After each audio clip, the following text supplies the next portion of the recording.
আসসালামু আলাইকুম। আজকে অনুষ্ঠিত স্বাস্থ্য অধিদপ্তরের অফিস সহায়ক পদের জন্য একটি লিখিত পরীক্ষা হয়। সেই লিখিত প্রশ্নের গণিত অংশটি আমি সমাধান করার চেষ্টা করতেছি। প্রশ্নগুলো মোটামুটি সোজা ছিল। 1 নম্বর প্রশ্নটা আমরা দেখি। একটি চৌবাচ্চার দৈর্ঘ্য, প্রস্থ এবং উচ্চতা যথাক্রমে 3, 2, 4 সেন্টিমিটার হলে চৌবাচ্চাটিতে কত লিটার পানি ধরবে? আসুন সমাধান করি আমরা।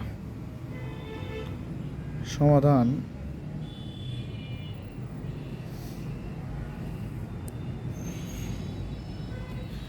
চৌবাচ্চাটির তাহলে আমরা চৌবাচ্চাটির আয়তন প্রথমে বের করব।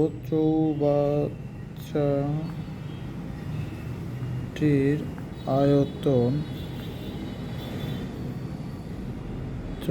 আয়তন হচ্ছিল দৈর্ঘ্য গুণন প্রস্থ গুণন উচ্চতা। দৈর্ঘ্য গুণন প্রস্থ গুণন উচ্চতা। তাহলে কত? 3 গুণন 2 গুণন 4 ঘন সেমি। 3 গুণন 2 গুণন 4 ঘন সেন্টিমিটার। তার মানে আমরা জানি 3 গুণ 6, 4 6 24 ঘনমিটার। 24 ঘন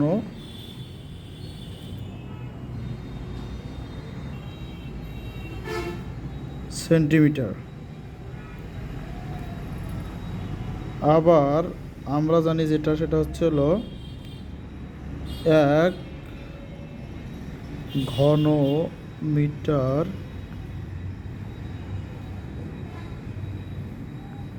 আয়তনে পানি ধরে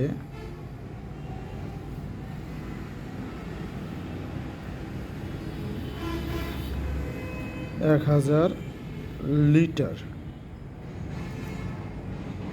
সুতরাং 24 ঘন মিটার আয়তনে পানি ধরবে 24 গুণন 1000 একক দশক হাজার। 24,000 লিটার। তার মানে এখান থেকে 24,000 লিটার পানি ধরবে। অঙ্কটা তুলনামূলক সোজা ছিল। এবার নেক্সট অঙ্ক 2 নম্বর অঙ্কটা ছিল 16 - 8 + 4 - 2 এর সপ্তম পদটি কত? আমরা দেখতেছি এটা ধারা থেকে আসছে। এটা সাধারণত গুণোত্তর ধারা। এটা একটি গুণোত্তর ধারা এর ম্যাথ। তার মানে গুণোত্তর ধারা থেকে আমরা প্রথমে বুঝতে পারি, গুণোত্তর ধারা থেকে আমরা যেটা বুঝতে পারি সেটা এখানে আমাদেরকে বের করতে হবে, ধারার অনুপাতটা বের করতে হবে। অনুপাত কি করব? দ্বিতীয় রাশি থেকে প্রথম রাশিকে ভাগ দিব। দেখা যাচ্ছে এখানে 16, তারপর 8, তারপর 4, তারপর -2। তার মানে তার দ্বিগুণ করে কমতেছে। তার মানে এটা একটি গুণোত্তর ধারা। গুণোত্তর ধারার আমরা প্রথমে আমরা তাদের অনুপাত বের করব। -8 দ্বিতীয় রাশি ভাগ 16 ভাগ, এটা হলো তাদের দ্বিতীয় রাশি। তার মানে হাফ আসলে -হাফ। এবার তা বলছে সপ্তমতম পদটা কত? তাহলে মনে করি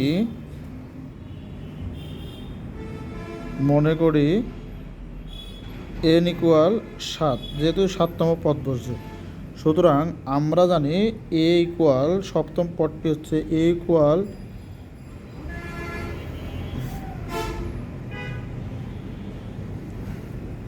তাহলে সপ্তমতম পদটি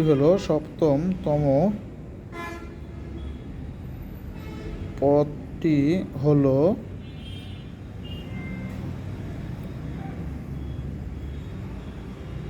a × r × n - 1, a⁴ n - 1। তার মানে এর মান হচ্ছে a ×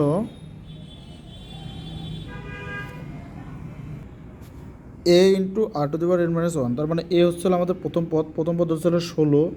আর এর মান আমরা সাধারণ অনুপাত বের করছি, গুণন -হাফ, তার উপর n - 1। n এর মান কত? n এর মান আমরা জানি হচ্ছে 7 দেওয়া আছে, যেহেতু 7তম পদ। -1 মানে -1, 7 - 1।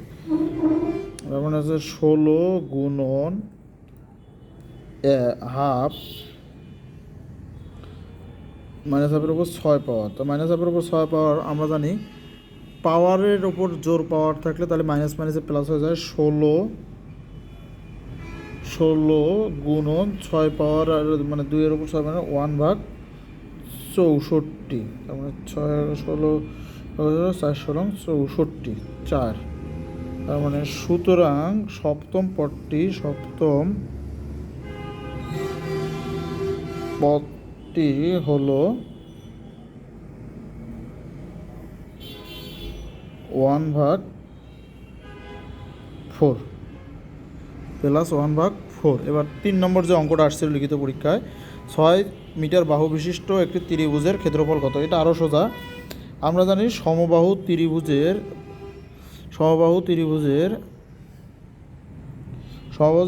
ক্ষেত্রফল এ ইকুয়াল আমরা জানি √3/4 এ স্কোয়ার। এটা বলছে একটি 6 সমবাহু বিশিষ্ট ত্রিভুজের ক্ষেত্রফল কত? √3/4 এ স্কোয়ার।